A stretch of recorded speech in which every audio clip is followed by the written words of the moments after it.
Handa na ba ang inyong mga puso para sa isang kwentong susubok sa inyong pananaw tungkol sa katarungan? Halina't samahan ninyo ako, ang inyong lingkod, sa isang paglalakbay na magpapatunay na ang katotohanan ay kayang lumusot kahit sa pinakamatibay na pader ng kasinungalingan. Sabi nila, ang hustisya ay bulag. Pero paano kung ang tanging makapagpapadilat sa kanya ay ang mga mata ng isang batang musmos na walang anumang hinahawakang kapangyarihan? Isang malakas na pagpukpok ng martilyo ang bumasag sa nakabibinging katahimikan sa loob ng bulwagan ng katarungan ng silangan. Para kay Attorney Hiraya Manalastas, ang tunog na yon ay parang huling pako na isinasara sa kabaong ng kanyang pag-asa. Nanlamig ang buo niyang katawan, mas malamig pa sa artipisyal na hanging ibinubuga ng aircon sa silid hukuman. Ang bigat ng kanyang leather briefcase na puno ng mga dokumento ay wala sa bigat na nararamdaman niya ngayon sa kanyang dibdib, pagkatalo. Iyon ang lasa ng hangin sa kanyang paligid. Dahan-dahan niyang sinulyapan ng kanyang kliyente, si Lino Makisig. Nakayuko ito. Ang mga balikat ay tila binagsakan ng langit at lupa. Ang marusing nitong damit at gusot na buhok ay sumisigaw ng kapabayaan. Ngunit ang pinakamasakit tingnan ay ang mga mata nito. Walang emosyon, walang buhay. Tila matagal na nitong tinanggap ang kanyang magiging kapalaran sa kamay ng sistemang hindi kailanman pumanig sa mga tulad niya. Nakaposas ang kanyang mga kamay sa ibabaw ng lamesa. Isang malupit na paalala ng krimeng ibinibintang sa kanya. Isang krimeng alam ni Hiraya sa kaibuturan ng kanyang puso na hindi nito ginawa. The prosecution has presented a clear and compelling set of evidence. Wika ng taga-usig, ang boses nito ay mataginting at puno ng kumpiyansa. Isang security footage na nagpapakita sa akusado sa lugar ng pinangyarihan. Ang ninakaw na kwintas na nakuha mismo sa kanyang bulsa at ang testimonya ng biktima. The case is closed, Your Honor. Tatayo si Hiraya. Nanginginig ang mga tuhod. Objection, Your Honor. My client was what, counsel? Putol sa kanya ng taga-usig. A victim of circumstance? Isang palaboy na nagkataong natutulog malapit sa mansyon ng mga imperial? Isang taong napagdiskitahan lang at nilagyan ng diamanteng kwintas sa bulsa? The argument is ludicrous. Naramdaman ni Hiraya ang pamumula ng kanyang mga pisngi. Ang lahat ng pinag-aralan niya sa law school, ang lahat ng pangarap niyang ipagtanggol ang mga naaapi, ay naglahong parang bula sa harap ng isang kalabang napakayaman at napaka-impluwensyal. Bawat argumento niya ay binara. Bawat mosyon niya ay ibinasura. Wala na po akong idadagdag, Your Honor. Sabi ni Hiraya, ang boses ay mahina at garalgal.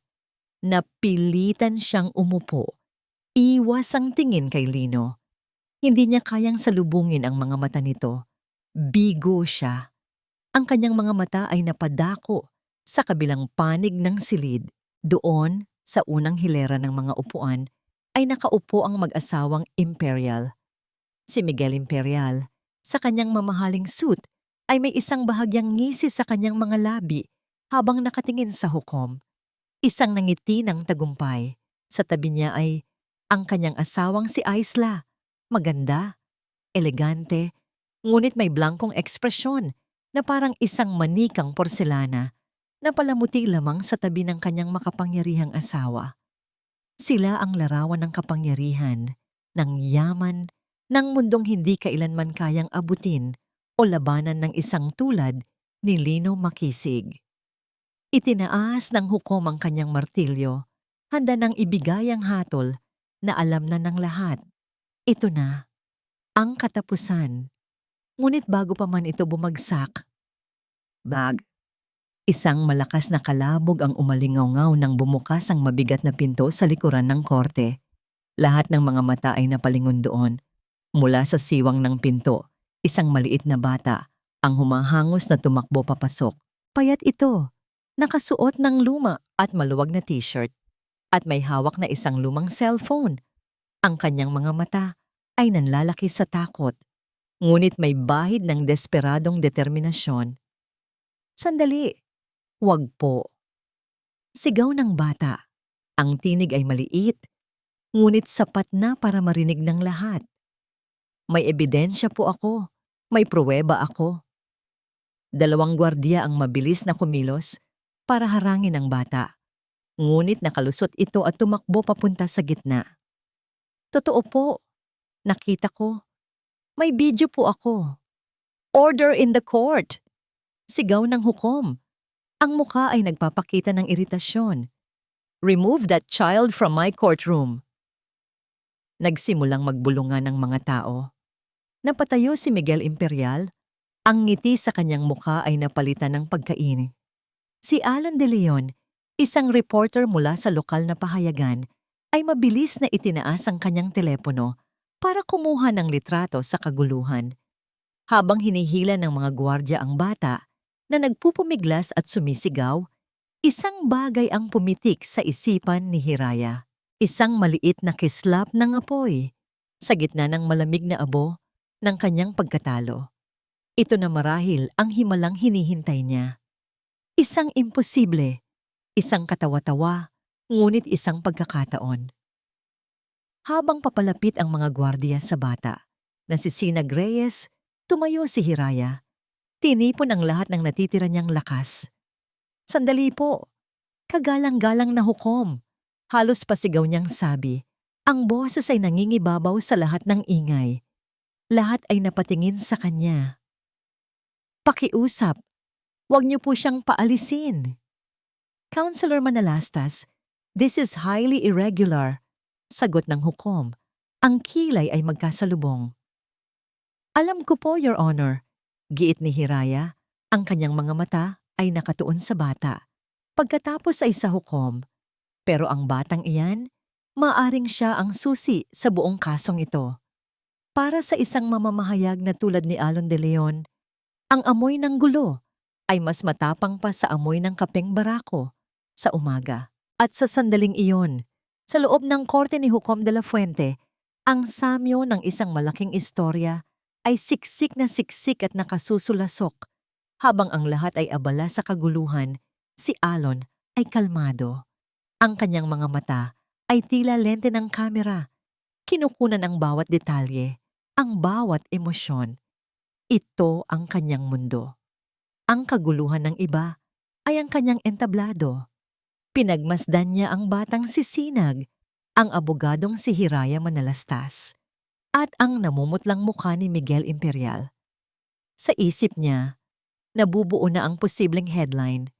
Batang saksi, ginulat ang korte. Tycoon, ginisa sa sariling manta. Ngunit alam niyang masyado pang maaga. Ang isang magandang kwento ay kailangang himayin, kailangang namnamin. Sa utos ng hukom, ang luma at basag na screen ng cellphone na ng bata ay ipiniroject sa malaking monitor sa harap. Natahimik ang buong korte, maging ang paghinga ng bawat isa ay tila nahinto. Ang tanging maririnig lang ay ang mahinang ugong ng projector. Nagsimula ang video. Malabo, nanginginig. Halatang kinunan ng patago. Ipinakikita nito ang isang madilim na eskinita sa gabi. Sa isang sulok, sa ibabaw ng mga karton, ay may isang taong natutulog. Walang duda na si Lino Makisig iyon. Pagkatapos ng ilang segundo, isang anino ang lumitaw. Isang lalaking nakasuot ng itim na hoodie para itago ang kanyang mukha. Dahan-dahan itong lumapit sa natutulog na si Lino. Sa sandaling iyon, ang buong silid hukuman ay tila isang malaking baga na sabay-sabay na humigop ng hangin. Mula sa bulsa ng lalaking nakahudi, isang kumikinang na bagay ang lumabas, isang kwintas. Maingat at may halong pandidiri. Idinukot ng lalaki ang kamay sa butas-butas na bulsa ng pantalon ni Lino at maingat na inilagay ang alahas doon. Bago ito umalis, bahagya itong lumingon sa direksyon nang kumukuha ng video. Hindi makita ang mukha, ngunit ang pangangatawan, ang tindig. Pamilyar. Pamilyar para kay Alon. Katulad ng tindig ng taong kasalukuyang nakaupo sa unang hilera na ngayon ay tila naging bato sa kanyang kinauupuan. Nang matapos ang video, ang katahimikan ay mas mabigat pa kaysa sa anumang sigaw. At pagkatapos, sabay-sabay na sumabog ang bulungan na parang isang kulumpon ng mga bubuyog. "Objection, Your Honor."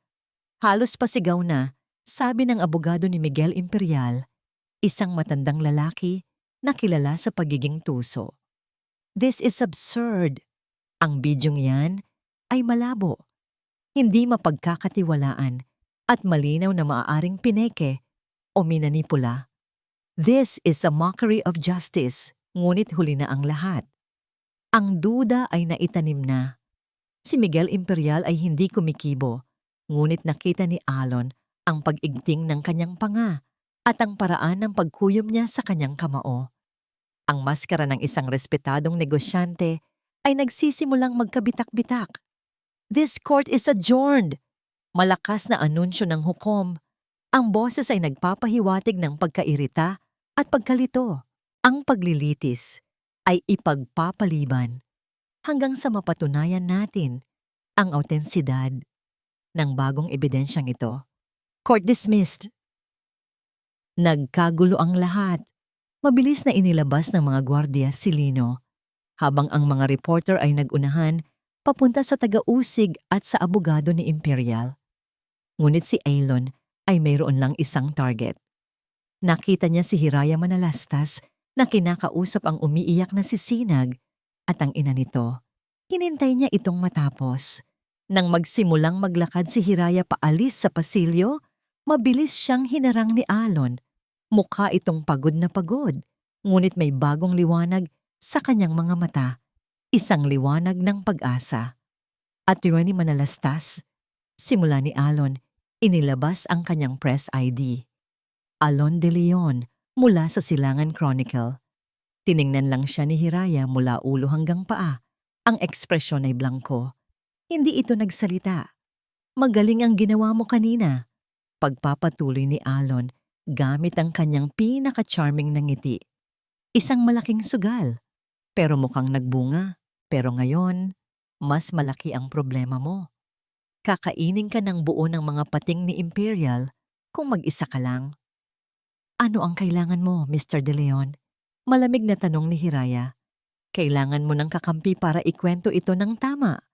Diretsong sabi ni Alon, iniabot ang kanyang calling card. "Sa media, kailangan mong makuha ang simpatya ng publiko. Iyon ang tanging sandata mo laban sa pera at impluensya ni Miguel Imperial. Tulungan mo akong isulat ang katotohanan at tutulungan kitang manalo sa laban na ito." Kinuha ni Hiraya ang card, tiningnan ito sandali, at pagkatapos ay tumingin ng diretso sa mga mata ni Alon. May talim sa kanyang tingin. "Hindi ko kailangan ng reporter, Mr. De Leon. Ang kailangan ko ay katarungan. At kung katotohanan ang hinahanap mo, hanapin mo. Trabaho mo yan. Huwag mo akong gamitin para dyan." Pagkasabi noon, tinalikuran siya ni Hiraya at nagsimulang maglakad palayo. Napangiti si Alon. Isang hamon. Mas gusto niya ang ganito. Pinagmasdan niya ang papalayong figura ng abogada. Isang babaeng matapang, pero halatang pagod na. Ngunit bago pa ito makalayo, nakita niyang bigla itong huminto sa gitna ng pasilyo. May kinuha itong telepono mula sa kanyang bag. Sinagot niya ito. Hindi naririnig ni Alon ang pinag-uusapan, ngunit kitang-kita niya ang epekto nito kay Hiraya. Ang kaninang determinasyon sa kanyang mukha ay biglang napalitan ng pagkabigla at pagkatapos ng unti-unting panlulumo. Ang kanyang mga balikat ay muling nanghina, na parang ang maliit na tagumpay na nakuha niya kanina ay bigla na lang binawi. Dahan-dahan nitong ibinaba ang telepono at bago ito muling maglakad, napasulyap ito sa kanyang likuran, sa direksyon kung saan nakatayo si Alon. Sa isang saglit, nakita ni Alon sa mga mata nito hindi ang isang matapang na abogada, kundi isang taong biglang natanto na siya ay tunay na nag-iisa. Ang boses ng kanyang boss, si Attorney Sandoval, ay umalingaw-ngaw pa rin sa isipan ni Hiraya habang naglalakad siya papalayo sa korte. Bawat salita ay parang matulis na bubog na tumutusok sa kanyang pagkatao. Hiraya, alam mo ba kung anong gulo ang pinasok mo? Ang pamilyang Imperial ay hindi lang basta kliyente. Sila ay malaking investor sa firm na ito. Hindi natin kayang banggain sila. Bitawan mo ang kaso. That is an order. Bitawan ang kaso. Ganoon lang kadali para sa kanila. Isang utos na kailangan niyang sundin para sa kanyang trabaho, para sa kanyang kinabukasan. Ngunit paano niya bibitawan ang isang kaso kung saan isang inosenteng tao ang nakasalalay? At ngayon, may isang bata pang nadamay. Isang batang isinugal ang lahat para sa tama. Pagdating sa kanyang maliit na apartment, ibinagsak ni Hiraya ang kanyang gamit sa sahig at napaupo sa sofa. Ramdam niya ang pagod hanggang sa kanyang mga buto. Tumingin siya sa salamin sa kanyang harapan. Nakita niya ang isang babaeng pagod, magulo ang buhok, at may malalim na eye bags. Ito ba ang hitsura ng isang mandirigma para sa katarungan? O hitsura ng isang taong malapit ng matalo? Kinuha niya ang calling card ni Alon de Leon mula sa kanyang bulsa. Alon de Leon, Silangan Chronicle. Tinimbang niya ito sa kanyang palad. Isang bahagi niya ay nagsasabing huwag magtiwala. Ang mga reporter para sa kanya ay mga buwitreng nag-aabang lang ng sariwang laman. Gagamitin lang siya para sa isang magandang headline at pagkatapos ay iiwan din. Ngunit ang isang bahagi niya ay sumisigaw ng tulong. Alam niyang tama. Si Alon. Nag-iisa siya. Wala siyang pera. Wala siyang impluwensya. Ang tanging mayroon siya ay ang katotohanan. Isang katotohanang walang silbi kung walang makakarinig. Kinabukasan, maaga pa lang ay nagpunta na siya sa isang lugar na hindi niya aakalaing pupuntahan niya. Kapihan Liwanag. Isang maliit na coffee shop na paboritong tambayan ng mga mamamahayag. At gaya ng inaasahan, nakita niya si Alon doon. Nakaupo sa isang sulok, may hawak na tasa ng kape at nagbabasa ng dyaryo. Lumapit si Hiraya sa kanyang lamesa. Nang mapansin siya ni Alon, itinaas nito ang kanyang tingin at isang bahagyang ngiti ang sumilay sa mga labi nito na parang alam na nitong darating siya. At tuwing may manalastas, bati ni Alon. Anong maipaglilingkod ko sa'yo? Kape? Kailangan ko ng tulong mo. Diretsong sabi ni Hiraya, walang paligoy-ligoy. Umupo siya sa silyang nasa harapan nito. Nagbago yata ang ihip ng hangin.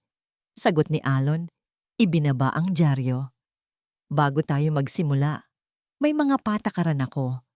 Matigas na sabi ni Hiraya, ayaw magpakita ng anumang kahinaan. Una, walang ilalabas na anumang impormasyon nang walang pahintulot ko. Pangalawa, ang kapakanan ng kliyente ko at ng bata ang pinakamahalaga. Pangatlo, ito ay partnership.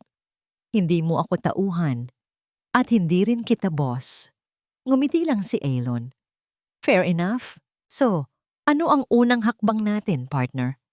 Ang unang hakbang nila ay ang bumalik sa lugar kung saan nagsimula ang lahat. Ang baryo Pulang Araw. Ang lugar ay masikip, maingay at maputik. Dito sila nakipagkita sa pamilya ni Sinag. Ang ina ni Sinag, si Aling Nita, ay isang labandera na may mga matang pagod ngunit puno ng pagmamahal para sa kanyang anak. Nangangamba po ako para sa anak ko, attorney. Sabi ni Aling Nita, nangingilid ang luha. Baka kung anong gawin sa kanya ng mga taong makapangyarihan. Huwag po kayong mag-alala, Aling Nita. Gagawin po namin ang lahat para protektahan si Sinag. Paniniguro ni Hiraya. Habang si Alon naman ay maingat na kinakausap si Sinag, tinatanong kung paano niya nakuha ang video. Ang bata, na ngayon ay mas kalmado na, ay ikinuwento na madalas siyang magtago sa eskinita para maglaro sa kanyang cellphone at nagkataon lang na nakita niya ang pangyayari. Pagkatapos noon, dumiretso sila sa kulungan para kausapin si Lino. Ngunit gaya ng dati, si Lino ay isang pader na mahirap gibain. Tahimik lang itong nakikinig sa mga update ni Hiraya, ang mga mata ay nakatitig sa kawalan. "Ginoong Lino," sabi ni Hiraya, sinubukan ng isang bagong anggulo. "Kilala niyo po ba si Miguel Imperial bago pa man ang insidenteng ito?" Sa pagbanggit ng pangalan ni Miguel, sa unang pagkakataon, nakakita si Hiraya ng isang emosyon sa mga mata ni Lino. Hindi takot, hindi lungkot, kundi isang malamig at malalim na galit. Isang galit na nag-ugat sa isang bagay na mas malalim pa sa isang akusasyon ng pagnanakaw. Ngunit mabilis din itong nawala at muli siyang naging blangko. Hindi ito sumagot. Habang papalabas sila ng kulungan, ramdam ni Hiraya ang pagkadismaya. "Parang wala tayong narating," sabi niya kay Alon. "Mayroon?" sagot ni Alon. Ang mga mata ay nakatuon sa daan. Napatunayan nating may itinatago siya. May koneksyon sila ni Imperial at iyon ang kailangan nating alamin. Nang pasakay na sila sa luma at gasgas na kotse ni Hiraya, napansin ni Alon ang isang itim na sasakyan na nakaparada sa di kalayuan. Walang plaka. May dalawang lalaking nakasuot ng salamin ang nasa loob. Nang mapansin nilang nakatingin si Alon, mabilis nilang pinaandar ang sasakyan at umalis. "Hiraya," sabi ni Alon. Ang boses ay biglang naging seryoso. "Tingnan mo yun." Sinundan ni Hiraya ng tingin ang papalayong sasakyan. Bigla siyang kinabahan. "Sa tingin mo, sinusundan nila tayo?" tanong niya. "Hindi ako magugulat," sagot ni Alon habang isinasara ang pinto ng kotse. Mukhang nakanti natin ang isang malaking pugad ng mga putakti. At ngayon, nagsisimula na silang magalit. Hindi nagkamali si Alon. Ang pugad ng putakti na kanilang nakanti ay hindi lang nagalit. Ito ay nagwala. Ang ganti ni Miguel Imperial ay hindi isang malakas na dagok na biglaan. Ito ay parang lason na dahan-dahang gumagapang sa kanilang mga buhay, sinisira ang lahat ng kanilang pundasyon nang hindi nila namamalayan. Ang unang tinamaan ay ang pamilya ni Sinag. Isang umaga, tumawag si Aling Nita kay Hiraya. Humahagulgol. Pinalalayas daw sila sa kanilang inuupahang kwarto. Walang dahilan, walang abiso. Bigla na lang pong nagbago ang isip ng may-ari. Sabi nito sa gitna ng kanyang pag-iyak, may mas malaki na daw pong magbabayad.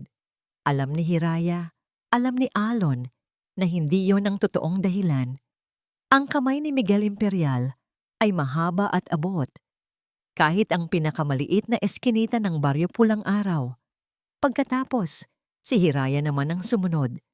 Pagtapak niya sa opisina ng law firm kinabukasan, isang malamig na sobre ang sumalubong sa kanya sa kanyang lamesa. Indefinite suspension. Nakasaad doon na ang kanyang mga aksyon sa korte ay unprofessional at detrimental to the firm's interests. Hindi man direktang sinabi, malinaw ang mensahe. Kinalaban mo ang mga Imperial, kaya heto ang parusa mo. Habang inaayos ni Hiraya ang kanyang mga gamit sa isang karton, naramdaman niya ang mga mapanuring tingin ng kanyang mga katrabaho. Ang mga dating bumabati sa kanya ay ngayoy umiiwas. Ang mga dating humahanga sa kanyang tapang ay ngayoy nagbubulungan na para siyang may ketong. Naramdaman niya ang kahihiyan, isang mapait na pildoras na kailangan niyang lunukin. Ito ang presyo ng pagtayo para sa tama. Sunod na pinuntirya si Alon. Ipinatawag siya ng kanilang editor-in-chief, si G. Robles, isang veteranong mamamahayag na hinahangaan ni Alon. Ngunit sa araw na yon, ang paghanga ay napalitan ng pagkadismaya. "Alon, matagal na kita sa industriya," sabi ni G. Robles, hindi makatingin ng diretso sa kanyang mga mata. Alam mong may mga kwentong hindi natin basta-basta pwedeng isulat. Pero sir, ito ang katotohanan, giit ni Alon. Trabaho nating ilabas ito. At trabaho ko ring siguruhin na ang diaryong ito ay may mailalathala pa bukas. Sagot ni Jade Robles. Ang boses ay tumaas. Nakatanggap ako ng tawag, galing sa taas. Itigil mo na ang investigasyon sa kaso ni Lino Makisig. Consider that a warning, Alon. Ayokong mawala ang isa sa pinakamagaling kong reporter dahil lang sa katigasan ng ulo. Galit. Iyon ang naramdaman ni Alon, isang nag-aalab na galit sa sistema, sa mga taong kayang baluktutin ang katotohanan gamit ang pera at kapangyarihan. Lumabas siya ng opisina ni G. Robles na nagngingit-ngit ang mga ngipin. Sa gabing iyon, nagkita sila ni Hiraya sa loob ng kotse nito, nakaparada sa isang madilim na bahagi ng isang parke. Walang nagsasalita. Ang bigat ng mga pangyayari sa buong araw ay tila isang makapal na ulap na bumabalot sa kanilang dalawa. Si Alon ang unang bumasag sa katahimikan. Inayos ko na ang pamilya ni Sinag. May isa akong kaibigan na nagpatuloy muna sa kanila sa probinsya, kung saan ligtas sila. Tumango lang si Hiraya, ang tingin ay nasa labas ng bintana. Sinuspinde ako sa trabaho. Alam ko, mahinang sabi ni Alon. Pinagbawalan din akong isulat ang tungkol sa kaso. Katahimikan muli. Siguro tama sila. Biglang sabi ni Hiraya, ang boses ay basag. Siguro masyado tayong nasa naging mayabang. Sino ba naman tayo para kalabanin ng isang tulad ni Miguel Imperial? Isa akong abogadong wala pang pangalan. Ikaw, isang reporter. Ano ang laban natin? Sa unang pagkakataon, nakita ni Alon ang kahinaan sa babaeng kaharap niya. Nakita niya ang mga bitak sa matapang nitong panlabas na anyo. Hinawakan ni Alon ang manibela. Ang mga ugat sa kanyang braso ay lumitaw. Hindi, Hiraya. Mali ka. Nagkamali sila sa pag-aakalang matatakot tayo. Akala nila susuko tayo. Humarap siya kay Hiraya. Ang kanyang mga mata ay nag-aalab sa determinasyon. Noong una, para sa akin, isa lang itong magandang istorya. Pero ngayon, huminga siya ng malalim. Ngayon personal na to. May kakaibang kislap sa mga mata ni Alon na ngayon lang nakita ni Hiraya. Hindi na ito ang mapang-asar na reporter na nakilala niya. Ito ay isang lalaking nasaktan, isang lalaking handang lumaban. At sa hindi maipaliwanag na dahilan, ang determinasyong yon ay nagbigay sa kanya ng lakas. Nang ihatid ni Alon si Hiraya sa apartment nito, pareho silang tahimik. Ngunit hindi na ito ang katahimikan ng pagkatalo. Ito ay ang katahimikan bago ang isang malaking bagyo. Pagbaba ni Hiraya ng kotse, nagulat siya sa kanyang nakita. Ang dalawang gulong sa kanan ng kanyang sasakyan ay patag, halatang sinadyang binutasan. At sa kanyang windshield, may isang maliit na papel na nakadikit. Nanginginig ang kamay na kinuha niya ito. Iisang pangungusap lang ang nakasulat, gamit ang pulang tinta na parang dugo. Mabuti pang tumahimik ka na. Ang lamig na gumapang sa kanyang likod ay mas matindi pa sa anumang takot na naramdaman niya sa buong buhay niya. Ito ay hindi na lang isang banta sa kanyang karera. Ito ay isang banta sa kanyang buhay. Ang takot na idinulot ng flat na gulong at ng mapulang mensahe ay hindi nagtagal sa sistema ni Hiraya. Sa halip na panghinaan ng loob, ito ay nagsilbing gasolina sa apoy na nag-aalab na sa kanyang kalooban. Kung dati ay katarungan lang para kay Lino ang kanyang ipinaglalaban, ngayon ay pati na rin ang sarili niyang karapatan na huwag matakot, na huwag magpasindak. Hindi nila tayo mapipigilan, sabi niya kay Alon sa telepono kinaumagahan. Ang boses ay matatag at walang bahid ng pag-aalinlangan. Iyon ang gusto kong marinig, sagot ni Alon. May naisip na akong susunod na hakbang. Kailangan nating halungkatin ang nakaraan ni Miguel Imperial. Walang taong yumaman ng ganoon kabilis nang walang tinatagong dumi.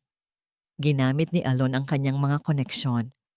Nakipagkita siya sa isang dati niyang source, isang retiradong opisyal mula sa City Hall na may utang na loob sa kanya. Sa isang madilim na sulok ng isang lumang restaurant sa Chinatown, ibinigay ng matanda kay Alon ang isang pangalan ng isang kumpanyang matagal nang nabura sa mga record. Imperial Makisig Holdings. Nang marinig yon ni Hiraya para siyang nakuryente. Makisig? Kapareho ng apelyido ni Lino? Eksakto, sabi ni Alon. Ayon sa source ko, magkasosyo daw si Imperial at ang isang nagngangalang Lino Makisig noon. Itinayo nila ang kumpanya mula sa wala. Pero bigla na lang itong nalugi at isinara. Si Imperial, pagkatapos ng ilang buwan, biglang nagtayo ng sarili niyang kumpanya, ang Imperial Prime. Si Makisig, bigla na lang naglaho. Ang lahat ng piraso ng palaisipan ay unti-unting nabubuo. Ang problema, halos lahat ng papeles ng Imperial Makisig Holdings ay nawawala na. Maliban sa iisang lugar, isang luma at inaalikabok na bodega ng mga arkibo ng gobyerno sa labas ng syudad, kung saan itinatambak ang mga dokumentong wala ng halaga. Gabi na nang marating nila ang bodega. Ang tanging ilaw nila ay ang kani-kanilang flashlight. Ang amoy ng alikabok at nabubulok na papel ay nanunuot sa ilong. Libo-libong mga kahon ang nakatambak hanggang sa kisame. Bawat isa ay naglalaman ng mga kwentong nalimot na ng panahon. Heto, sabi ni Alon. Itinutok ang kanyang flashlight sa isang hilera ng mga kahon na may markang Corporate Archives, 90s. Nagsimula silang maghalungkat. Bawat bukas nila ng kahon ay nagpapakawala ng isang ulap ng alikabok. Ang kanilang mga damit ay unti-unting narurumihan, ngunit hindi nila ito ininda. Sa loob ng halos isang oras, wala silang ibang narinig, kundi ang kaluskos ng mga papel at ang kanilang sariling paghinga. Nagkahiwalay sila sa magkabilang dulo ng isang makipot na pasilyo ng mga estante. Habang abala si Hiraya sa pagbubuklat ng isang makapal na ledger, bigla siyang nakarinig ng kalabog mula sa labas ng bodega. Sinundan ito ng tunog ng mga yabag. Alon, mahinang tawag niya. Mabilis na lumapit si Alon. Ang kanyang muka ay seryoso. May tao. Bulong niya. Itinutok niya ang kanyang flashlight sa siwang ng pinto at nakita nila ang anino ng dalawang lalaki. Ang parehong mga lalaki mula sa itim na sasakyan. Dito. Hila ni Alon kay Hiraya. Mabilis silang sumiksik sa isang maliit na espasyo sa pagitan ng dalawang matataas na estante ng mga kahon. Napakakipot ng lugar. Ang katawan nila ay halos magkadikit na. Napatay nila ang kanilang mga flashlight. Ang tanging liwanag na lang ay ang nagmumula sa buwan na sumisilip sa isang maruming bintana sa itaas. Ramdam ni Hiraya ang init ng katawan ni Alon. Naririnig niya ang tibok ng puso nito, o baka puso niya iyon. Hindi niya masabi. Ang amoy ng alikabok ay nahaluan ng banayad na amoy ng pabango ni Alon. Nakasandal ang kanyang likod sa matigas na bakal ng estante, habang ang dibdib naman niya ay halos nakadikit sa dibdib ni Alon. Huwag kang gagalaw, bulong ni Alon. Ang mainit nitong hininga ay dumadampi sa kanyang tainga. Nagdulot ng kakaibang kiliti sa kanyang batok. Narinig nila ang pagbukas ng pinto ng bodega. Ang sinag ng malalakas na flashlight ng mga lalaki ay nagsimulang maglakbay sa loob. Lumilikha ng mga gumagalaw na anino sa dingding. Napapikit si Hiraya, hindi sa takot sa mga lalaki, kundi sa kakaibang tensyon na kanyang nararamdaman sa pagitan nila ni Alon. Ang sitwasyon ay mapanganib, ngunit ang lapit nila sa isa't isa ay nagdulot ng isang kaba na iba ang pinanggagalingan. Ito ay isang uri ng kuryenteng hindi niya pa naramdaman dati. Naglakad ang mga lalaki sa pasilyo. Ilang talampakan lang mula sa kanilang pinagtataguan. Narinig nila ang boses ng isa. Sigurado ka bang dito sila nagpunta? Oo, Nakita ko ang kotse. Sagot ng isa pa. Napatigil sa paghinga si Hiraya. Ngunit pagkatapos ng ilang sandali, na tila walang katapusan, nagpatuloy sa paglakad ang mga lalaki papalayo. Nang marinig nila ang pagsara ng pinto at ang tunog ng papalayong sasakyan, saka lang sila nakahinga ng maluwag. Ngunit hindi sila gumalaw. Nanatili sila sa kanilang posisyon, nakakulong sa makipot na espasyo, nakikinig sa katahimikan. Mukhang umalis na sila. Basag ni Hiraya sa katahimikan. Ang boses ay bahagyang nanginginig. Oo, sagot ni Elon. Ngunit hindi pa rin ito gumagalaw palayo. Dahan-dahang iminulat ni Hiraya ang kanyang mga mata. Sa dilim, naaninag niya ang mukha ni Alon. Napakalapit sa kanya. Ang mga mata nito ay nakatitig sa kanya. Hindi na nagpapakita ng pagiging arogante, kundi isang bagay na mas malalim, mas seryoso. Salamat, sabi ni Hiraya. Para saan? Tanong ni Alon. Dahil hindi mo ako iniwan. Isang kahon na hindi maayos na nakapatong sa itaas na bahagi ng estante ang biglang gumalaw at nahulog. Sa isang mabilis na kilos, itinulak ni Alon si Hiraya papalayo sa daraanan nito, habang siya naman ang sumalo sa bigat nito. Nagkalat ang mga lumang dokumento sa sahig, at sa gitna ng mga nagkalat na papel, isang bagay ang nakakuha ng kanilang pansin.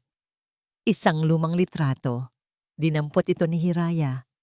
Ipinakikita nito ang dalawang binatang lalaki, nakangiti at nakaakbay sa isa't isa sa harap ng isang maliit na opisina.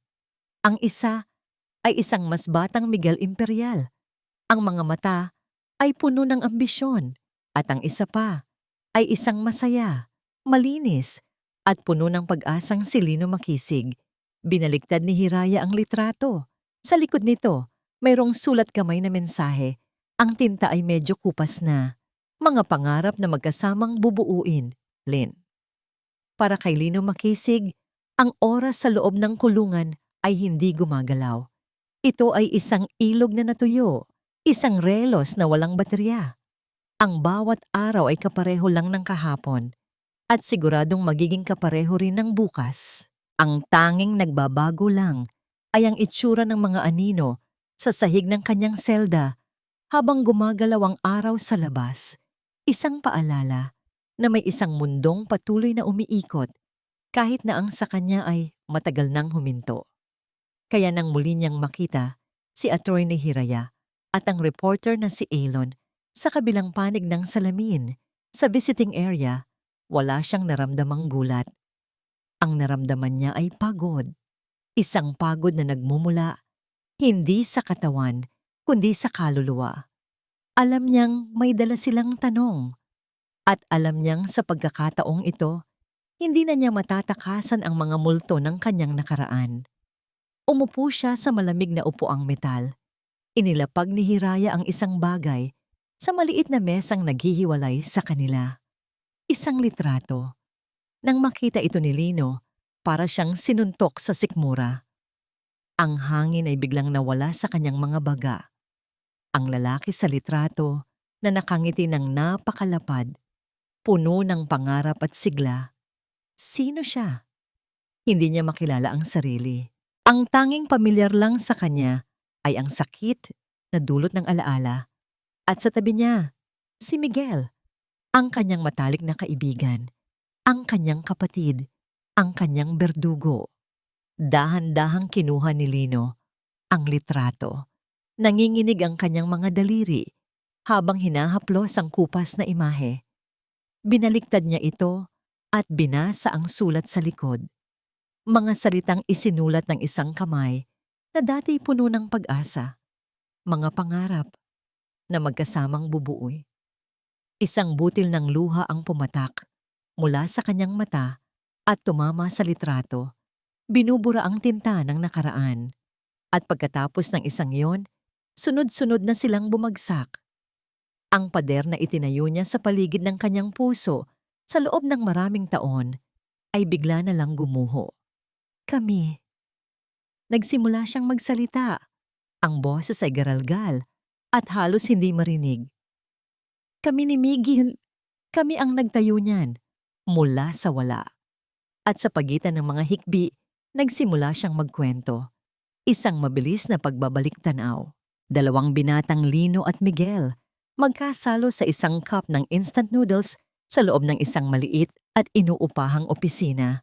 Puno ng pangarap ang kanilang mga mata. Balang araw, Lino, sabi ni Miguel habang humihigop ng sabaw. Magiging pangalan natin ang pinakamalaki sa buong syudad ng Silangan. Magtitiwala ka lang sa akin. At nagtiwala siya. Buong buo. Siya ang utak ng negosyo. Ako naman ang sa tao. Ako ang kumakausap sa mga kliyente, ang nagpapatibay ng mga relasyon. Pagpapatuloy ni Lino, ang tingin ay malayo. Tila nanonood ng isang pelikulang tanging siya lang ang nakakakita. Naging matagumpay kami. Mabilis. Napakabilis. Isa pang alaala. Si Miguel, ipinapakita sa kanya ang isang salansan ng mga dokumento. Para sa expansion natin, Lino, kailangan nating kumuha ng malaking loan. Pirmahan mo lang to. Ako na ang bahala sa lahat. At pumirma siya. Hindi niya binasa. Bakit pa? Kapatid ang turing niya kay Miguel. At isang araw, huminto si Lino, napalunok. Ang sakit ay sariwa pa rin na parang kahapon lang nangyari. Isang araw, pagdating ko sa opisina, iba na ang pangalan sa pinto. May mga bagong gwardiya. Hindi na nila ako kilala. Pinakita nila sa akin ang mga papeles na pinirmahan ko. Hindi pala iyon para sa loan. Iyon ay deed of absolute sale. Ibinenta ko ng walang kaalam-alam ang lahat ng parte ko sa kumpanya sa kanya. Sa presyong halos ibinigay ko lang. Tumingin siya kina Hiraya at Alon. Ang kanyang mga mata ay puno ng pighati at pagsisisi. Kinuha niya ang lahat. Ang kumpanya, ang pera, ang mga kaibigan, pati ang asawa ko. Iniwan ako dahil wala na akong maibigay sa kanya. Kinuha ni Miguel ang buhay ko. Si Hiraya ay tahimik lang na nakikinig. Ang kanyang mga mata ay puno ng awa. Dahan-dahan niyang ipinatong ang kanyang kamay sa ibabaw ng kamay ni Lino na nakapatong sa salamin. Isang simpleng kilos ng pakikiramay. Si Alon naman ay nakakuyumang mga panga. Ang kanyang mga mata ay nag-aapoy sa galit para sa taong kaharap niya. Kaya ako napadpad dito sa Silangan. Pag-amin ni Lino, pinupunasan ang kanyang mga luha. Hindi para maghiganti. Pagod na ako para doon. Bumalik ako dahil may isa pa siyang kinuha sa akin. Ang pinakamahalaga sa lahat, huminga siya ng malalim. Napilitan kong iwanan ang nag-iisa kong anak na lalaki sa isang ampunan dito bago ako tuluyang umalis. Bata pa siya noon. Akala ko, babalikan ko siya agad. Pero sinira ako ng buhay. Ngayon, hindi ko na alam kung nasaan siya o kung ano ang itsura niya. Ang bigat ng kanyang pagtatapat ay pumuno sa maliit na silid. Ito pala ang tunay na kwento. Ang pagnanakaw ng kwintas ay hindi lang isang simpleng crime. Ito ay ang huling kabanata ng isang mahabang kasaysayan ng kataksilan. Miguel knew I was back. Sabi ni Lino, kaya niya ginawa ang lahat ng ito para patahimikin ako, para tuluyan na akong mabura. Isang gwardiya ang biglang lumapit sa kanilang pwesto at kumatok sa salamin. Makisig, sabi ng gwardiya. Ayusin mo na ang gamit mo. Makakalabas ka na. Nagkatinginan sina Hiraya at Alon, puno ng pagkalito. Anong ibig niyong sabihin? Tanong ni Hiraya. Sino ang nagpiyansa? Tiningnan ng gwardiya ang kanyang logbook. Ang kanyang mga sumunod na salita ay isang malaking pasabog na gumulat sa kanilang lahat. Isang ginang. Ang pangalan niya, Isla Imperial. Ang balitang si Isla Imperial, ang nagpiyansa kay Lino, ay parang isang malaking bato na inihagis sa isang tahimik na lawa. Lumilikha ng mga alon ng pagkalito at pagdududa. Para saan? Ano ang kanyang motibo? Isang bitag ba ito? O isang senyales na ang pader na nakapalibot sa kaharian ni Miguel Imperial ay nagsisimula ng magkabitak? Walang panahon si Hiraya para pag-isipan ang mga tanong. Kinagabihan, habang kasama niya si Alon na inihahatid si Lino sa isang ligtas na pansamantalang tirahan, isang text message mula sa isang hindi rehistradong numero ang pumasok sa kanyang telepono. Kailangan kitang makausap. Mag-isa ka lang. Bukas, 10 a.m. sa St. Michael's Cafe. Ay? Tanong ni Alon. Sumisilip sa screen ng telepono ni Hiraya. Isla? Sigurado ako. Sagot ni Hiraya. Huwag kang pupunta ng mag-isa. Mariing sabi ni Alon. Delikado. Maaring patibong yan. Alam ko, sabi ni Hiraya. Kaya nga sasama ka. Pero magmamasid ka lang sa malayo. Kinabukasan, naroon si Hiraya sa St. Michael's Cafe, isang tago at halos walang taong coffee shop sa labas ng syudad. Ilang lamesa mula sa kanya, nakaupo si Alon, nagkukunwaring abala sa kanyang laptop. Tamang-tamang 10:00, isang eleganteng babae na nakasuot ng malaking sunglasses at balabal ang pumasok. Si Ayla Imperial. Umupo ito sa harapan ni Hiraya. Mabilis na inilibot ang tingin sa paligid na parang isang hayop na nangangamba. Kahit natatakpan ng salamin ang kanyang mga mata, ramdam ni Hiraya ang takot na bumabalot dito. Salamat sa pagdating mo, sabi ni Isla. Ang boses ay mahina at nanginginig. Inalis nito ang kanyang salamin at nakita ni Hiraya ang isang pares ng mga matang pagod at may bahid ng pamamaga. Tila mula sa magdamag na pag-iyak. Bakit mo pinakawalan si Lino? Diretsong tanong ni Hiraya. Isang mapait na ngiti ang gumuhit sa mga labi ni Isla. Dahil sa konsensya, isang bagay na matagal nang wala ang asawa ko. Tumingin ito sa kanyang mga kamay na nakapatong sa lamesa. Mga kamay na pinalamutian ng mamahaling singsing ngunit nanginginig. Hindi ko na kaya, attorney. Hindi ko na kayang magpanggap na bulag sa mga kasamaan niya. Ikinuwento ni Isla ang kanyang buhay. Isang buhay na sa paningin ng iba ay perpekto, puno ng yaman, karangyaan, at mga party. Ngunit sa likod ng mga iyon, ito ay isang hawlang ginto. Bawat kilos niya ay bantay sarado. Bawat kausap niya ay may pahintulot. Si Miguel ay hindi lang asawa, ito ay isang bantay. Noon, akala ko mahal niya ako. Sabi ni Isla, isang butil ng luha ang tumulo sa kanyang pisngi. Pero nalaman ko, isa lang akong tropeyo para sa kanya. Isang magandang palamuti para sa kanyang pangalan. Narinig ko ang mga pag-uusap niya sa telepono. Ang mga banta, ang mga panunuhol, at ang tungkol kay Lino. Alam ko ang lahat. Nakinig lang si Hiraya. Ang galit na dati niyang nararamdaman para sa ginang na ito ay unti-unting napalitan ng awa. Hindi na niya tiningnan si Isla bilang asawa ng kalaban, kundi bilang isa ring biktima nakakulong sa isang mas magandang selda. Gusto kong tumulong, sabi ni Iula. Para kay Lino, para na rin sa sarili ko. May dinukot si Isla mula sa kanyang Hermes bag. Isang maliit at kulay pilak na susi. Dahan-dahan niya itong itinulak sa ibabaw ng lamesa papunta kay Hiraya. Ano to? Tanong ni Hiraya.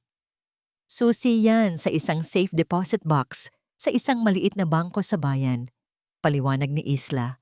Matagal na niyang kinalimutan yan. Nandoon ang mga lumang ledger ng Imperial Makisig Holdings. Ang pruweba kung paano niya niloko si Lino. Ang pruweba ng lahat ng kanyang mga kasalanan. Tinitigan ni Hiraya ang susi. Ito na ang armas na kailangan nila. Ang smoking gun. Pero kailangan mong mag-ingat. Babala ni Isla. Ang boses ay puno ng takot. Nag-iiba si Miguel. Mula nang lumitaw ang batang saksi, Naging paranoid na siya. Palagi na siyang galit. Natatakot ako. Natatakot ako sa kaya niyang gawin. Nang gabing iyon, sa isang flashback, nakita natin si Miguel na umuuwing lasing. Hinahanap niya si Isla. Saan ka galing? Sigaw niya, ang mukha ay mabangis. Sino ang mga kausap mo? Nang hindi makasagot ng maayos si Isla, malakas nitong inihagis ang isang babasaging vase sa dingding. Ilang pulgada lang mula sa mukha ni Isla na napasigaw sa takot. Pagkaalis ni Isla sa coffee shop, lumapit si Alon sa lamesa ni Hiraya. Pareho silang nakatingin sa susi. Ito na yun, Hira, sabi ni Alon. Ang boses ay seryoso. Ito na ang magpapabagsak sa kanya. Tumango si Hiraya, ngunit may gumugulo sa kanyang isipan, ang babala ni Isla. Ang imahe ng takot sa mga mata nito. Biglang tumunog ang telepono ni Alon. Sinagot niya ito. Hello? Ano? Sigurado ka ba dyan? Nagbago ang ekspresyon sa mukha ni Alon. Ang kaninang pag-asa ay napalitan ng pag-aalala at galit. Pagbaba niya ng telepono, humarap siya kay Hiraya. Ang kanyang mga mata ay madilim. May problema tayo, sabi niya. May source akong tumawag mula sa isang kalabang dyaryo. May ilalabas silang malaking istorya bukas ng umaga. Anong istorya? Tanong ni Hiraya kinakabahan. Isang exclusive. Tungkol sa isang desperadang abogada na di umano'y gumagawa ng ebidensya at nakikipagsabwatan sa isang bayarang reporter para sirain ang pangalan ng isang respetadong negosyante. Tinitigan ni Alon si Hiraya. Tayo ang tinutukoy nila. Ang umagang yon ay dumating na parang isang bangungot na ayaw magising ni Alon. Bago pa man sumikat ang araw, ang kanyang telepono ay walang tigil sa pag-vibrate. Mga mensahe mula sa mga kapwa reporter, mga tawag mula sa mga kakilala. Hindi niya kailangang sagutin ang mga iyon para malaman kung ano ang nangyari. Binuksan niya ang website ng The Daily Star, ang kalabang pahayagan. At naroon nga sa pinakaibabaw ng homepage na may malalaking titik na tila ng uuyam. Ang headline, Eskandalo sa Korte, Abogada, Reporter, Sangkot sa pagsabotahe laban sa negosyante. Sa ilalim nito ay ang isang larawang kuha ng patago. Isang malabong litrato nila ni Hiraya na magkasama sa labas ng kapihan liwanag. Ang artikulo ay isang obra maestra ng paninira. Bawat salita ay disenyado para wasakin ang kanilang kredibilidad. Si Hiraya ay pinalabas na isang desperada at ambisyosong abogada. Siya naman, isang bayarang medyaman na kayang isulat ang kahit anong kasinungalingan kapalit ng pera. Ang kwento ay perpektong binaluktot para palabasin na si Miguel Imperial ang biktima at sila ang mga kontrabida. Isang nag-aalab na galit ang kumulo sa kanyang dibdib. Hindi ito patas. Ito ay isang maruming laro na hindi nila kayang laruin. Bago pa man niya matawagan si Hiraya, nauna na itong tumawag. Ang boses sa kabilang linya ay basag at walang buhay. Tinanggal na nila ako, Alon. Officially. This time, may termination letter na. Walang masabi si Alon. Ang mga salita ay nawala. Hira, I'm sorry. Wag. Putol nito. Wala na tayong magagawa. At ibinaba nito ang telepono. Ilang minuto lang ang lumipas. Telepono naman niya ang muling tumunog. Si G. Robles. Ang usapan ay maikli at malamig. Alon, you're suspended indefinitely. Ibalik mo ang company ID mo. I'm sorry. Ang lahat ng kanilang pinaghirapan ay gumuho sa loob lamang ng ilang oras. Ngunit sa gitna ng pagkawasak, may isang sinag ng pag-asa na pinanghahawakan ni Alon. Ang susi. Ang ledger. Mabilis siyang kumilos. Pumunta siya sa bangko na sinabi ni Ayla. Ang bawat hakbang niya ay mabigat. Dala-dala ang bigat ng kanilang huling pag-asa. Sa tulong ng susi at ng pekeng authorization letter na ginawa nila ni Hiraya, pinapasok siya sa vault. Ang amoy ng pera at ng malamig na bakal ay sumalubong sa kanya. Itinuro ng staff ang safe deposit box.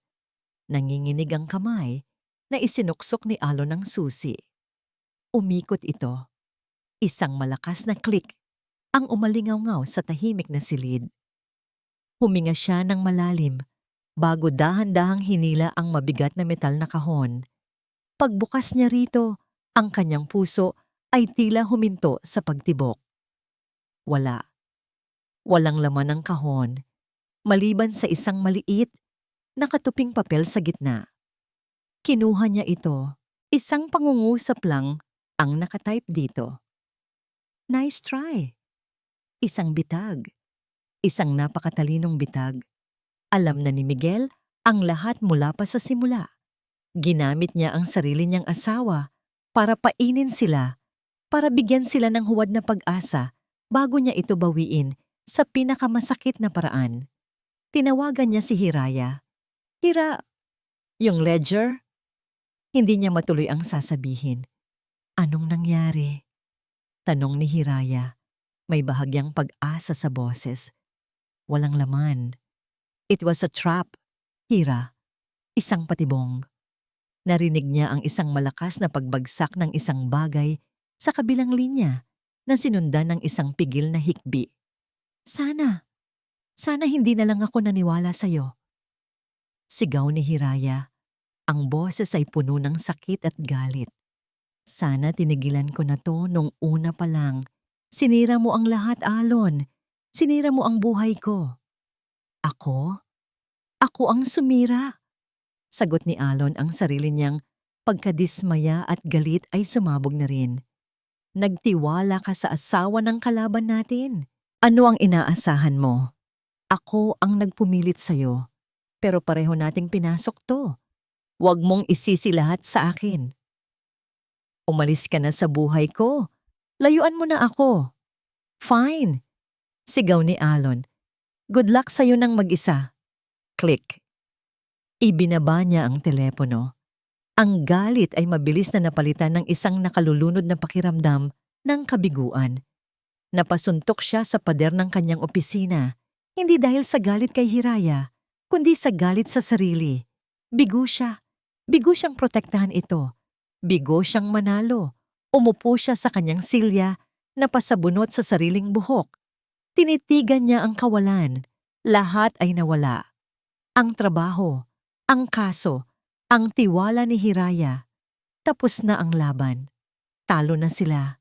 Sa kanyang apartment, umiiyak si Hiraya. Yakap-yakap niya ang kanyang mga tuhod, tila isang batang nawawala sa dilim. Bawat masasakit na salitang binitawan niya kay Alon ay bumabalik at tumutusok sa kanyang puso. Kasabay ng katotohanang nawala na sa kanya ang lahat ng kanyang pinangarap. Biglang tumunog ang kanyang telepono. Si Alon tumatawag muli. Ayaw niya sanang sagutin, ngunit may nag-udyok sa kanya na pindutin ang berdeng button. Ano na naman? Pasigaw niyang sagot. Ngunit hindi galit ang sumalubong sa kanya, kundi isang boses na basag at puno ng takot. Hira, sabi ni Alon. Huwag kang magagalit. Tumawag si Sinag sa akin. Umiiyak. Biglang kinabahan si Hiraya. Bakit? Anong nangyari sa kanya? Huminga ng malalim si Alon na parang nahihirapang sabihin ang mga susunod na salita. Ang nanay niya, nakatanggap daw ng isang sobre. Sa loob, may litrato ni Sinag na naglalaro sa labas ng bahay na pinagtataguan nila. Napatayo si Hiraya, nanlamig ang buong katawan. At may isang pulang bilog. Pagpapatuloy ni Alon, ang boses ay nanginginig. Nakasentro, sa ulo niya, ang pulang bilog sa ulo ni Sinag. Ang imahe ay paulit-ulit na umikot sa isipan ni Hiraya na parang isang sirang plaka. Bawat pag-ikot ay mas malakas, mas nakakakilabot. Ang lahat ng sakit na naramdaman niya dahil sa pagkawala ng trabaho at sa pag-aaway nila ni Alon ay biglang naglaho. Napalitan ito ng isang dalisay at matinding takot. Isang takot na hindi para sa kanyang sarili, kundi para sa isang batang inosenteng nadamay sa isang laban na hindi naman nito dapat pinasok. Wala nang sisihan, wala nang pride. Ang tanging mahalaga na lang ay ang kaligtasan ng bata. "Nasaan ka?"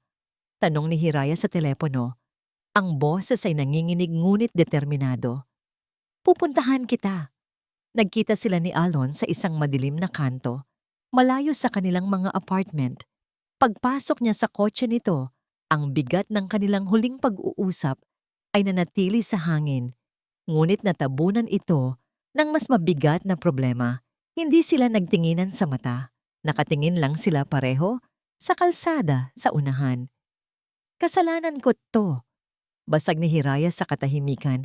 Ang boses ay mahina. "Dinamay ko kayo sa gulong ito." Umiling si Alon. "Walang sisihan?" sabi nito. Ang boses ay seryoso. "Pareho nating desisyon to. Ang mahalaga ngayon, mailigtas natin ang bata." Sa simpleng mga salitang iyon, ang pader na namagitan sa kanila ay gumuho. Muli silang naging magkakampi. Pinagbuklod hindi ng pagkapanalo, kundi ng napipintong panganib. Agad silang bumiyahe papunta sa probinsya kung saan pansamantalang nanunuluyan ang pamilya ni Sinag. Naabutan nila si Aling Nita sa loob ng bahay, yakap-yakap ang anak na natutulog, habang hawak-hawak pa rin ang litrato na parang isang basbas ng demonyo. Ang tapang na ipinakita nito noon ay napalitan ng purong takot. "Attorney, Sir Alon, anong gagawin natin?"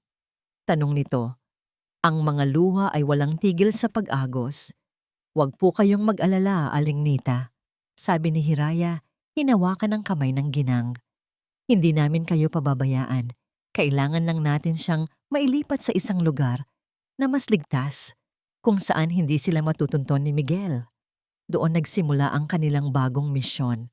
Habang si Alon ay naghahanap ng mga posibleng malilipatan, si Hiraya naman ay sinimulang halongkatin ang lahat ng dokumento ni Sinag na dala ni Aling Nita. Kailangan nila ng mga papeles para ma-enroll ito sa ibang eskwelahan o para makakuha ng tulong mula sa mga awtoridad nang hindi dumadaan sa normal na proseso. Sa maliit na lamesa sa kusina, sa ilalim ng isang mahinang bumbilya, ikinalat ni Hiraya ang mga dokumento. Mga lumang report card, baptismal certificate, mga medical record. Habang tinitingnan niya ang mga ito, isang bagay ang pumukaw sa kanyang atensyon. Isang nakatupi at medyo naninilaw na papel sa pinakailalim ng sobre.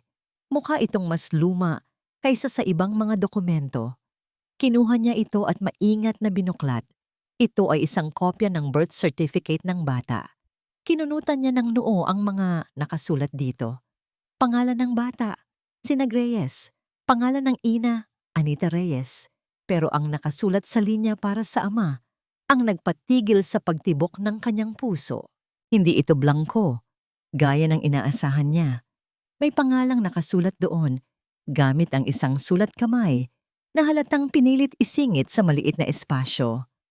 Ang tinta ay medyo kupas na, ngunit malinaw pa ring mababasa.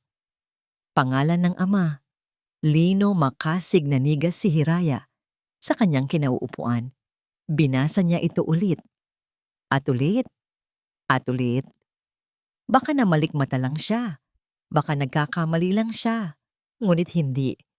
Ang pangalan ay malinaw. Lino Makisig. Ang lahat ng hangin sa kanyang paligid ay tila biglang naubos. Ang mga tunog sa paligid, ang kuliglig sa labas, ang mahinang pag-uusap ni Alon at Aling Nita sa sala, ay biglang naglaho. Ang tanging naririnig na lang niya ay ang malakas na kabog ng sarili niyang dibdib. Ang lahat ng piraso ng palaisipan ay biglang nag-ugnay-ugnay sa kanyang isipan sa isang nakakagulat at nakakatakot na paraan. Ang paglitaw ni Lino sa silangan. Ang paglitaw ni Sinag sa korte. Hindi ito nagkataon lang. Hindi ito aksidente. Ito ay tadhana. Isang malupit at napakakomplikadong tadhana. Pumasok si Alon sa kusina. May nakausap na ako. Isang madre sa isang kumbento sa kabilang bayan. Pwede silang tumuloy doon. Natigil siya nang makita ang itsura ni Hiraya. Maputlang maputla ito.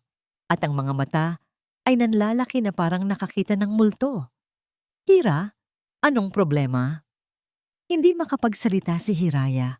Nanginginig ang kanyang kamay habang dahan-dahan niyang itinutok ang kanyang daliri sa pangalan na nasa birth certificate. Lumapit si Alon at tiningnan ito. Sa una, hindi niya naintindihan. Ngunit nang mabasa niya ang pangalan, ang reaksyon niya ay kapareho ng kay Hiraya. Pagkabigla, pagkalito, at pagkatapos, isang dahan-dahang realisasyon na bumago sa lahat. Tumingin siya kay Hiraya. Ang kanyang mga mata ay nagtatanong, naghahanap ng kumpirmasyon. Tumangulang si Hiraya, hindi pa rin makapagsalita. Alon. Sa wakas ay nagsalita si Hiraya. Ang boses ay isang bulong na puno ng pagkamangha. Si Sinag, anak siya ni Lino. Napaatras si Alon, napasandal sa dingding, napasabunot sa sariling buhok. Kaya pala, bulong niya sa sarili. Kaya pala ganito na lang ang takot ni Miguel. Hindi lang dahil sa nakaraan, kundi dahil sa kinabukasan. Ang anak ni Lino, ang tagapagmana ng lahat ng ninakaw niya, ay buhay. Tumingin siya kay Hiraya at sa pagkakataong yon, isang bagong liwanag ang sumilay sa kanilang mga mata. Hindi na ito ang liwanag ng pag-asa. Ito ay ang liwanag ng katotohanan. Isang katotohanang mas matalim pa sa anumang ebidensya. Ito na ang sagot, Hira, sabi ni Alon. Hindi lang ito ang armas para manalo sa kaso. Ito ang kaluluwa ni Lino. Kailangan nating sabihin sa kanya. Ang biyahe pabalik sa syudad ay puno ng katahimikang may halong matinding kaba. Hawak ni Alon ang manibela. Ang kanyang mga mata ay nakatuon sa daan. Ngunit ang kanyang isip ay lumilipad. Sa tabi niya, si Hiraya ay tahimik na nakatingin sa labas ng bintana. Yakap-yakap ang sobrang naglalaman ng birth certificate. Isang pirasong papel na nagbago sa lahat. Sa likod na upuan, si Sinag ay mahimbing na natutulog. Walang kamalay-malay na ang buhay na kanyang alam ay malapit ng magbago magpakailanman. Nahanapan nila si Lino sa isang maliit na simbahan sa pinakalikurang upuan, nakatitig sa altar na parang doon humuhugot ng lakas. Ang balita ng paninira sa kanila ni Hiraya at Alon ay nakarating na sa kanya. Ang pag-asa na minsan nang sumilay sa kanyang mga mata ay muling napalitan ng pamilyar na anino ng pagkatalo. Attorney Hiraya, Sir Alon, bati niya. Ang boses ay mahina. Narinig ko ang nangyari. Pasensya na kayo dahil sa akin nasira ang mga buhay ninyo. Hindi, Lino, malumanay na sabi ni Hiraya. Umupo sa tabi niya. Hindi pa tapos ang laban. Sa katunayan, ngayon pa lang ito magsisimula. May pagdududa sa mga mata ni Lino. Anong ibig mong sabihin? Wala na tayong ebidensya. Wala nang naniniwala sa atin. Tumingin si Hiraya kay Alon. Tumango ito. Dahan-dahang binuksan ni Hiraya ang pinto ng simbahan. Isang maliit na anino ang pumasok. Si Sinag. Nang makita ni Lino ang bata, bahagya siyang ngumiti. Isang ngiting malungkot. Ang batang ito ang nagbigay sa kanya ng panandaliang pag-asa. Tawag ni Lino. Lumapit ang bata. Medyo nahihiya. Kumusta na po kayo, Mang Lino? Nagkatinginan muli sina Hiraya at Alon. Huminga ng malalim si Hiraya. Lino, sabi niya, maingat ang bawat salita. May kailangan kang malaman. Nagtanong kami tungkol sa nakaraan ni Sinag. Bakit? Tanong ni Lino, naguguluhan. Sinabi mo sa amin na meron kang anak na iniwan mo sa isang ampunan dito sa Silangan. Maraming taon na ang nakalipas. Pagpapatuloy ni Hiraya. Sinubukan naming hanapin ang mga record. Biglang nagbago ang ekspresyon ni Lino. Ang pagod sa kanyang mukha ay napalitan ng isang desperadong kislap. May nalaman ba kayo? Nasaan siya? Sa halip na sumagot, iniabot ni Hiraya ang birth certificate kay Lino. Nanginginig ang kamay na kinuha ito ni Lino. Binasa niya ang pangalan ng bata. Binasa niya ang pangalan ng ina. At pagkatapos, binasa niya ang pangalan ng ama. Ang papel ay dahan-dahang bumagsak mula sa kanyang mga kamay. Tumingin siya kay Sinag na nakatayo sa kanyang harapan, naguguluhan. Tinitigan niya ang mukha ng bata, ang hugis ng mga mata, ang kurba ng ilong, ang paraan ng pagtayo nito. Mga detalyeng hindi niya napansin noon, ngunit ngayon ay sumisigaw sa kanya. Paanong hindi niya nakita? Hindi maaari, bulong niya, habang sunod-sunod na tumutulo ang mga luha sa kanyang mga pisngi. Si Sinag, na nakakaramdam ng bigat sa paligid, ay tumingin kay Hiraya. Ate attorney, bakit po umiiyak si Mang Lino? Lumuhod si Hiraya sa harap ni Sinag para maging kapantay ito. Hinawakan niya ang maliliit nitong balikat. Sinag, sabi niya. Ang boses ay puno ng pag-iingat at pagmamahal. Naalala mo ba yung kwento mo sa amin na hindi mo nakilala ang tunay mong tatay? Tumango ang bata. Sinag, sabi ni Hiraya. Ang lalaking nasa harapan mo, si Mang Lino, siya. Hindi na kailangang tapusin ni Hiraya ang sasabihin. Tumingin si Sinag kay Lino at si Lino ay nakatingin sa kanya. Sa katahimikan ng simbahan, isang koneksyon na mas matibay pa sa dugo ang nabuo sa pagitan nila. Isang koneksyon ng dalawang kaluluwang matagal nang nawalay at naghahanap ng kasagutan. Dahan-dahang lumapit si Lino sa bata. Lumuhod siya para maging magkapantay din sila. Hinawakan niya ang mukha ni Sinag. Ang kanyang magaspang na palad ay marahang dumadampi sa malambot na pisngi nito. Anak? Tanong ni Lino. Ang salita ay halos hindi lumabas sa kanyang lalamunan. Isang salitang matagal na niyang gustong bigkasin. Si Sinag, sa kanyang kamusmusan, ay hindi pa lubos na naiintindihan ang lahat. Ngunit nakita niya ang sakit at pagmamahal sa mga mata ng lalaking kaharap niya. At sa isang iglap, isang salita na hindi niya alam kung saan nanggaling ang biglang lumabas sa kanyang bibig. Tatay?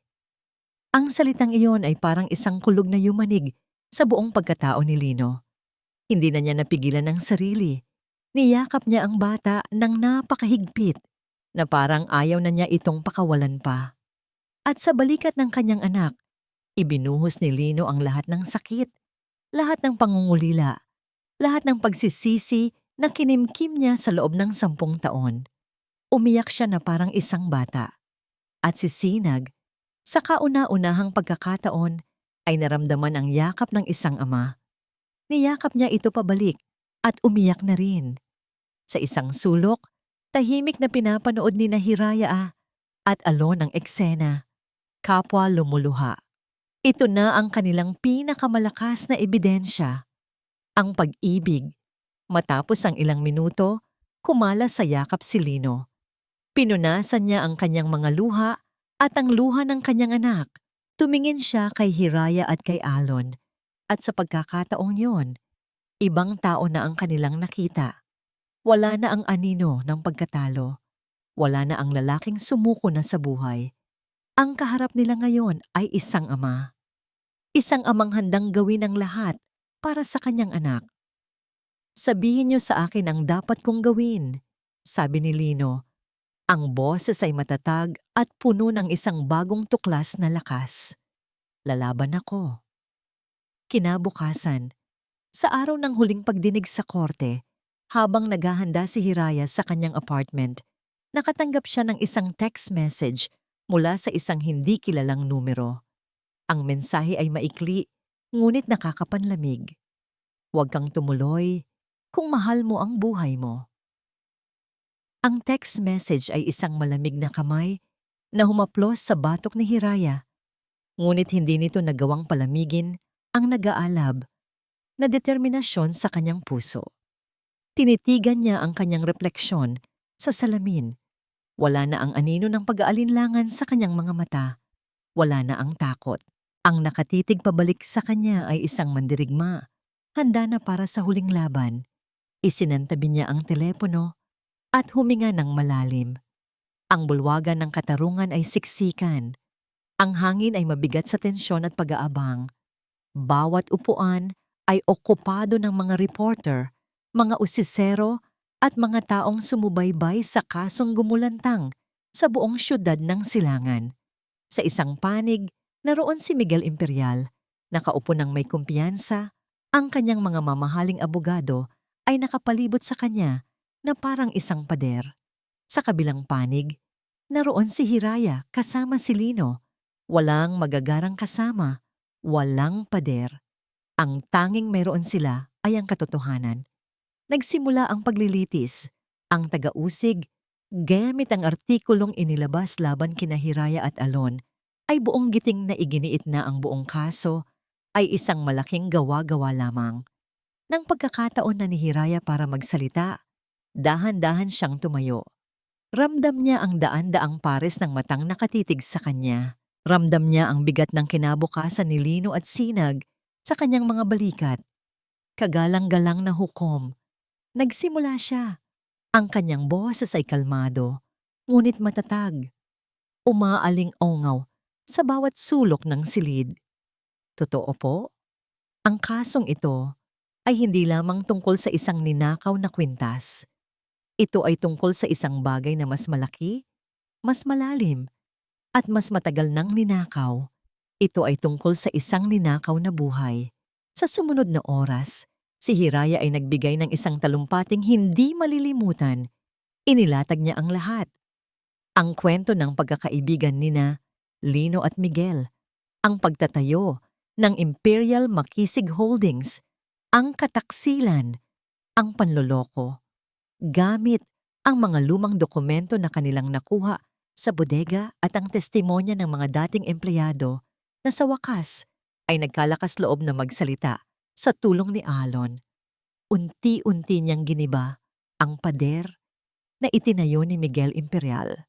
Ang pagnanakaw sa kwintas ay hindi isang krimen ng pangangailangan, Your Honor. Patuloy ni Hiraya, ang kanyang boses ay tumataas. Ito ay isang krimen ng takot.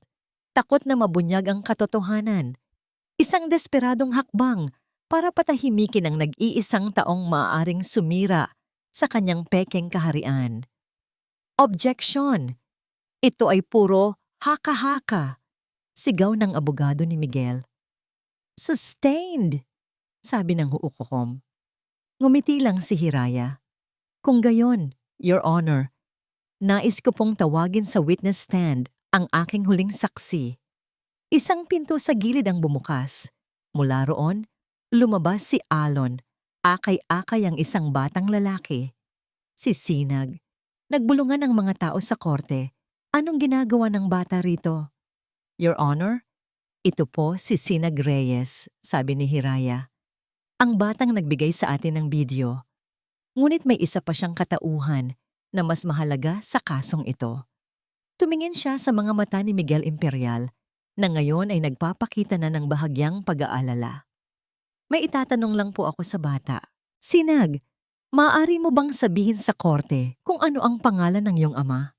Nagkaroon ng katahimikan. Tumingin si Sinag sa direksyon ni Lino. Ngumiti ito. Opo, sagot ng bata. Ang kanyang munting boses ay malinaw at matatag. Ang tatay ko po ay si Lino Makisig. Kung ang mga naunang revelasyon ay mga alon, ang sinabi ni Sinag ay isang tsunami. Ang buong korte ay nagkagulo. Ang mga reporter ay nagunahan sa pagkuha ng litrato. Kasinunggalingan! Umalingaw-ngaw ang sigaw ni Miguel Imperial na patayo mula sa kanyang upuan. Ang muka ay namumula sa galit. Ang kanyang maskara ay tuluyan ng natanggal. Gawa-gawa lang nila yan. Isang desperadong palabas. Hindi ito palabas, Mr. Imperial. Ganti ni Hiraya. Ito ang motibo. Ang tunay na dahilan kung bakit kailangan mong patahimikin si Lino Makisig. Dahil ang kanyang anak, ang tunay na tagapagmana ng kalahati ng iyong yaman na iyong ninakaw ay buhay at natagpuan na niya ang kanyang ama. Ang lahat ng ebidensya ay nag-ugnay-ugnay. Ang video, ang nakaraan, ang pagkakakailanlan ng bata. Ang lahat ay tumuturo sa iisang tao. Ngunit may kulang pa. Isang huling pako sa kabaong. Sa gitna ng kaguluhan, isang babae ang dahan-dahang tumayo mula sa unang hilera. Nanginginig, namumutla, ngunit may determinasyon sa kanyang mga mata. Si Isla Imperial. Lahat ay napatingin sa kanya, pati na ang kanyang asawa. Isla, umupo ka! Utos ni Miguel, ngunit hindi siya nakinig. Tumingin siya ng diretso sa hukom. Your Honor, nagsimula siyang magsalita. Ang boses ay nanginginig, ngunit naririnig ng lahat. Ang lahat ng sinabi ni Attorney Manalastas tungkol sa nakaraan ng asawa ko at ni Ginoong Lino. Huminga siya ng malalim, tila kumukuha ng lakas mula sa isang lugar na matagal na niyang kinalimutan. Totoo ang lahat. Ang mga salitang iyon ay ang huling dagok. Ang buong korte ay natahimik. Maging si Miguel Imperial ay natigilan. Ang kanyang mukha ay nagpapakita ng pagkagapim. Tiningnan niya ang kanyang asawa, hindi makapaniwala sa kataksilang naganap. Itinaas ng hukom ang kanyang martilyo. Sa pagkakataong ito, ang tunog nito ay hindi na tunog ng pagkatalo para kay Hiraya. Ito ay tunog ng musika. Sa harap ng mga bagong ebidensya at testimonya, deklara ng hukom, ang boses ay malakas at pinal. Ang korteng ito ay idinedeklarang inosente si Ginoong Lino Makisig sa kasong pagnanakaw at inuutusan ko ang mga pulis na arestuhin si Mr. Miguel Imperial para sa mga kasong perjury at obstruction of justice habang isinasagawa ang mas malalim na investigasyon sa kanyang mga krimeng pang-ekonomiya. Tagumpay. Ang salita ay matamis. Habang nilalagyan ng posas si Miguel Imperial na walang tigil sa pagmumura at pagbabanta, nagyakapan sina Lino at Sinag. Niyakap ni Hiraya si Alon, hindi na napigilan ang mga luha ng saya at kasonet. Sa gitna ng nagkakagulong mga reporter at ng mga nagbubunying tao, hinila ni Alon si Hiraya, papalayo sa gulo, sa isang tahimik na sulok ng pasilyo. Hinawakan niya ang mukha nito, ang kanyang mga mata ay nagniningning. Tapos na ang laban para sa kanila, sabi ni Alon. Ang boses ay puno ng emosyon. Pero para sa atin, dahan-dahan niyang inilapit ang kanyang mukha sa mukha ni Hiraya. Ito na ang simula. Lumipas ang ilang buwan. Ang ingay ng eskandalo at ang sigawan sa korte ay napalitan na ng isang mapayapang katahimikan. Ang syudad ng Silangan ay nagpatuloy sa kanyang pag-ikot, ngunit para sa mga taong naging sentro ng pinakamalaking kaso sa kasaysayan nito, ang bawat pagsikat ng araw ay may bagong kahulugan. Sa isang maliit ngunit malinis na bahay malapit sa dagat, nagtatawanan ang mag-ama. Tinuturuan ni Lino si Sinag kung paano magpalipad ng saranggola. Ang saranggola, nagawa sa lumang dyaryo kung saan nakasulat ang balita ng kanilang pagkapanalo, ay sumasayaw sa hangin, malaya at matayog. Si Lino Makisig ay hindi na ang taong may mga matang walang buhay. Ang kanyang mga balikat ay tuwid na, ang kanyang ngiti ay totoo. Sa tulong ng gobyerno at ng ilang pribadong organisasyon na naantig sa kanyang kwento, unti-unti niyang binubuo muli ang kanyang buhay. Hindi na bilang isang milyonaryo, kundi bilang isang ama. Iyon lang ay sapat na. Samantala, sa puso ng syudad, isinasabit ng isang babae ang isang bagong karatulang kahoy sa labas ng isang maliit na opisina. Nakaukit dito ang mga salitang, Manalastas Law Office, katarungan para sa lahat. Si Hiraya Manalastas, na may bagong gupit at isang nangiting hindi na maalis sa kanyang mukha, ay tinitigan ang kanyang munting pangarap na natupad. Pagkatapos ng kaso, bumuhos ang mga alok mula sa malalaking law firm. Ngunit tinanggihan niya ang lahat. Pinili niya ang daan na mas mahirap, ngunit mas totoo sa kanyang puso. Ang pagtulong sa mga taong tulad ni Lino, mga taong walang boses at walang kalaban-laban. Hindi nagtagal, isang pamilyar na lalaki ang lumapit sa kanya. May dalang 2 tasa ng kape mula sa Kapihan Liwanag. Mukhang kailangan ng bagong abogada ng kape, sabi ni Alon de Leon. Ang kanyang mga mata ay nangaasar pa rin, ngunit ngayon ay may kasama ng malalim na pagmamahal. Salamat, sabi ni Hiraya. Tinanggap ang kape. At ikaw naman, Mr. Freelance Journalist, ano na ang balita sa'yo? Pagkatapos isulat ang award-winning series ng mga artikulo tungkol sa kaso ng Imperial Makisig, umalis si Alon sa Silangan Chronicle. Tumanggi siya sa isang magandang alok para maging editor-in-chief. Tulad ni Hiraya, pinili niya ang kalayaang isulat ang mga kwentong may tunay na kabuluhan, hindi ang mga kwentong idinidikta ng mga advertiser o ng mga makapangyarihan. May tinatrabaho akong isang kwento tungkol sa mga mangingisdang inaagawan ng lupa sa Timog, sabi ni Alon. Gusto mong maging legal consultant ko? Pag-iisipan ko, pabirong sagot ni Hiraya. Nagkatinginan sila at sa isang saglit, ang lahat ng kanilang pinagdaan ng hirap, takot, at pag-aaway ay naglaho, napalitan ng isang pag-unawang hindi na nangangailangan ng salita. Sa hapon na yon, magkasama silang nagpunta sa dalampasigan. Ang parehong dalampasigan kung saan minsan ay natagpuan ni Lino ang kanyang sarili na walang-wala. Ngayon, ang lugar na yon ay naging simbolo ng bagong simula. Naupo sila sa buhangin, pinapanood ang dahan-dahang paglubog ng araw sa kanluran. Naalala mo ba nung una tayong nagkita? Tanong ni Hiraya. Akala ko, isa kang mayabang at oportunistang reporter. At akala ko naman, isa kang idealistang abogadong walang pag-asang manalo. Sagot ni Alon, natawa. Pareho pala tayong tama. Natawa rin si Hiraya, pero pareho rin tayong nagkamali. Huminga ng malalim si Alon, naging seryoso ang kanyang mukha. Hira, sa lahat ng gulo at panganib, hindi ko pinagsisihan ang kahit isang segundo nito. Dahil sa dulo ng lahat, natagpuan ko ang isang bagay na mas mahalaga pa sa kahit anong headline. Tumingin siya kay Hiraya, hinawakan ang kamay nito. Ang init ng kanyang palad ay ang parehong init na naramdaman ni Hiraya noong nagsisiksikan sila sa madilim na bodega. Ngunit ngayon, wala nang takot, tanging kapayapaan. Natagpuan kita, sabi ni Alon. Hindi sumagot si Hiraya.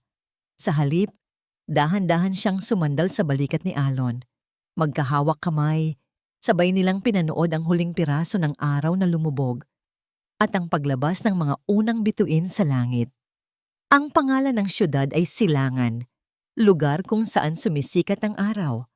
Para sa kanila, pagkatapos ng isang mahaba at madilim na gabi, ang kanilang umaga ay ngayon palang nagsisimula. Sa ilalim ng kalangitang puno ng bituin, sa saliw ng mga alon na humahalik sa dalampasigan, inilapit ni Alon ang kanyang mukha kay Hiraya. At sa wakas, ang simula na kanyang ipinangako sa pasilyo ng korte ay nagkaroon ng katuparan sa isang halik. Isang halik na may lasa ng alat ng dagat, ng tamis ng tagumpay, at ng pangako ng isang bagong umaga na sasalubungin nilang magkasama. At dito nagtatapos ang ating kwento. Isang patunay na kahit sa pinakamadilim na gabi, laging may liwanag na naghihintay sa silangan. Ang aral ng kwento natin ngayon ay simple lang, ngunit napakamakapangyarihan. Ang katarungan ay hindi laging madaling makamit, ngunit ito ay laging sulit ipaglaban, lalo na kung ang nag-uudyok sa iyo ay ang pag-ibig at ang pagmamalasakit sa kapwa. Ang katotohanan, gaano man katagal itong ibaon, ay laging hahanap ng paraan upang lumabas at magningning. Maraming salamat po sa inyong walang sawang pagsubaybay at pakikinig.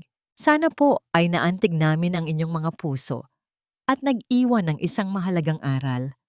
Kung meron po kayong mga kwento o genre na nais ninyong marinig sa susunod, huwag po kayong mag-atubiling mag-iwan ng komento sa ibaba. Hindi dito nagtatapos ang ating paglalakbay. Marami pa pong kwentong kasing ganda at mas puno ng aral dito sa aming channel. Kung nagustuhan niyo ang kwentong ito, i-like, i-share sa pamilya at mga kaibigan at mag-subscribe na rin para lagi kayong updated sa mga susunod pa naming kwento. I-click nyo ang notification bell para kayo ang unang makarinig kapag may bago kaming upload.